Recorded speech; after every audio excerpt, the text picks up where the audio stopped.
5 mètres de large pour 2 mètres de haut. L'affiche de Un homme à abattre en impose.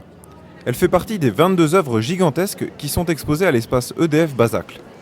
Les affiches sont signées de la main d'André Azaïs dans les années 60 et 70. Inspiré par des photos de tournage, ce dessinateur toulousain crée à la main et sur mesure ces posters accrochés sur la façade des cinémas de Toulouse.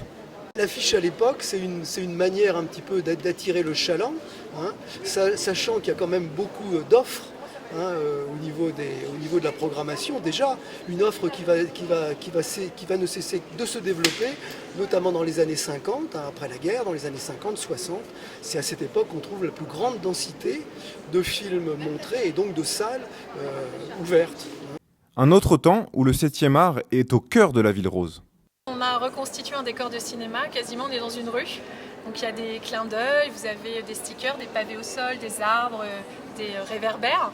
Et c'est une exposition dans laquelle on se promène les yeux en l'air, ce qui est assez rare, puisque pour voir ces affiches, il faut lever le nez et se mettre dans la peau d'un passant dans les années 60-70 qui passait devant les cinémas toulousains.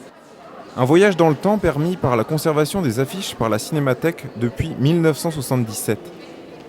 Ce qui me surprend, c'est leur fraîcheur. Elle date quand même des années 60-70. Hein. Donc elles sont quand même très anciennes et je trouve que les couleurs, la qualité du papier sont exceptionnellement en bon état. L'exposition du cinéma plein les yeux est à découvrir jusqu'au 27 avril à l'espace EDF Basacle, quai Saint-Pierre à Toulouse.